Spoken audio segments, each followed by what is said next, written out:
ارباب سیرت امام احمد ابن حنبل کہتے ہیں، اہل سنت کے 4 اماموں میں سے ایک امام ہے۔ وہ کہتے ہیں میں نے ایک رات دیکھا کہ ایک مرد کعبے کے غلاف کو پکڑ کر گریہ و زاری کر رہا ہے۔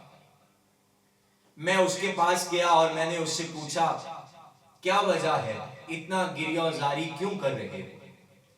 اس نے کہا کہ دیکھو میں منصور دیوانگی کا معمار تھا،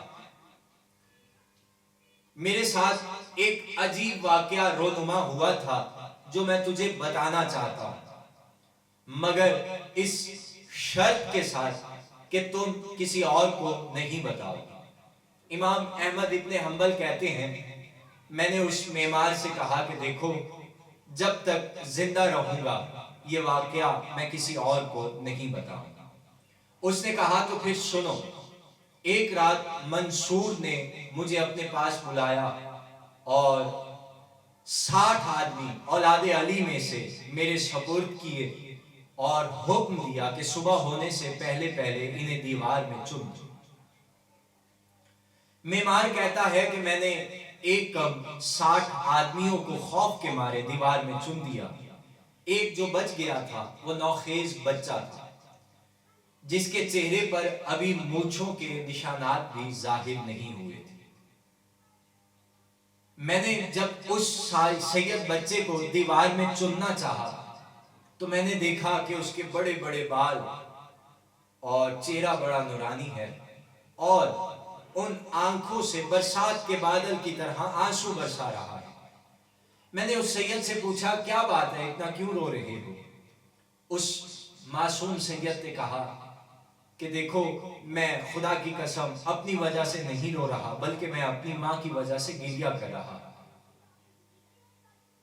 میری ماں ضعیف ہے، بوڑھی ہے اور میں نے اپنی ماں کی بات نہیں مانی۔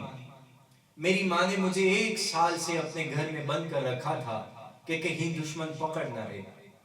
جب میں سوتا تو میری گردن پر ہاتھ رکھ کر سوتی کہ کہیں میں باہر نہ نکل جاؤں، اور جب میں اٹھنے کی کوشش کرتا تو میری ماں اٹھ جاتی۔ جب میں سوتا تو وہ سوتی اور جب میں جاگتا تو وہ جاگتی، لیکن اسے نیند نہیں آتی۔ کل میری ماں میرے گھر نہیں تھی، میرے پاس نہیں تھی اور میں گھر سے باہر نکل آیا۔ منصور کے نوکر نے مجھے پکڑ لیا اور منصور کے پاس لے گیا اور اس وقت تو مجھے دیوار میں زندہ دفن کرنے لگا۔ میری ماں کو نہیں معلوم کہ میں کہاں ہوں۔ میں نے اپنی ماں کی بات نہیں مانی، میں نے اپنی ماں کے ساتھ اچھا نہیں کیا، کہیں میرے غم میں ہلاک نہ ہو جائے۔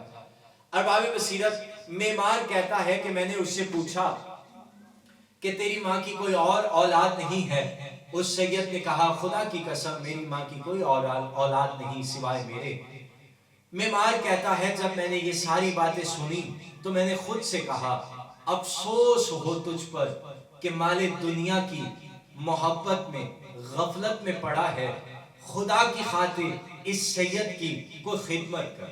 معمار کہتا میں اپنے بیٹے کے پاس گیا اور میں نے اپنے بیٹے کو کہا کہ اس سید نوجوان کا یہ قصہ ہے، اگر تو اس بات پر راضی ہو جا کہ میں اس سید کی بجائے تجھے دیوار میں چن دوں تو میں ایک دیوار میں سوراخ رکھ دوں گا تاکہ تجھے سانس آتا رہے اور رات کے وقت آ کر میں تجھے دیوار سے نکال لوں۔ میرا بیٹا اس بات پر راضی ہو گیا۔ میں نے سید کے بال کاٹے، چہرے کو سیاہ کیا، پرانا لباس پہنایا تاکہ یہ احساس ہو کہ مٹی اور گارے میں کام کرنے والوں کا لڑکا۔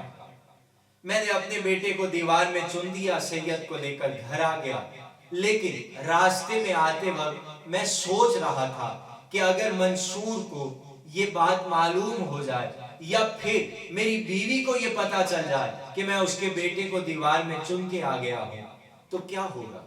کہتا سوچتے سوچتے چلتے چلتے میں گھر کے درمیان پہنچ گیا اور بے ہوش حالت میں گر پڑا۔ اتنے میں دروازے پر دستک ہوئی تو میں اور ڈر گیا کہ کہیں ایسا تو نہیں کہ منصور کو معلوم ہو گیا اور منصور نے آدمی بھیجا تاکہ مجھے پکڑ کر لے جائے اور مجھے قتل کر دے۔ اتنے میں میری کنیز دروازے پر گئی اور اس نے پوچھا کہ کون ہے؟ دروازے سے آواز آئی میں فاطمہ بنت محمد ہوں، اپنے آقا سے کہو کہ ہمارا بیٹا ہمیں واپس کر دے، اپنا بیٹا لے لے۔ معمار کہتا جیسے میں نے یہ آواز سنی بے اختیار کھڑا ہوا، دروازے کے پاس گیا اور میں نے پوچھا بی بی آپ کیا فرما رہی ہیں؟ بی بی نے کہا ایوہ شیخ تو نے اللہ کے لیے نیکی کی ہے اور خدا کسی کی نیکی کو ضائع نہیں کرتا، لے اپنا بیٹا لے لے اور ہمارا بچہ ہمیں واپس کر دے۔ معمار کہتا میں نے اپنے بچے کو دیکھا تو وہ صحیح و سالم تھا، میں نے اپنا بیٹا لے لیا اور سید بچہ بی بی کو واپس کر دیا۔ اس کے بعد میں نے توبہ کی اور گھر چھوڑ کر کعبہ کے قریب آ گیا، کعبہ میں نے پناہ لے لی۔ جب منصور کو اس بات کا علم ہوا تو اس نے میرے مال پر قبضہ کر لیا۔ میں چاہتا ہوں کہ خدا میرے گناہوں کو معاف کرے اور مجھے جنت میں جگہ نصیب کرے۔ ارباب بصیرت اور ارباب معرفت اس پورے واقعے کو سنانے کا مقصد یہ ہے کہ سادات کی نسل کبھی ختم نہیں ہوگی، اس لیے کہ سادات کی خصوصیت میں ایک خصوصیت یہ ہے کہ ان کی نسل قیامت تک چلے گی۔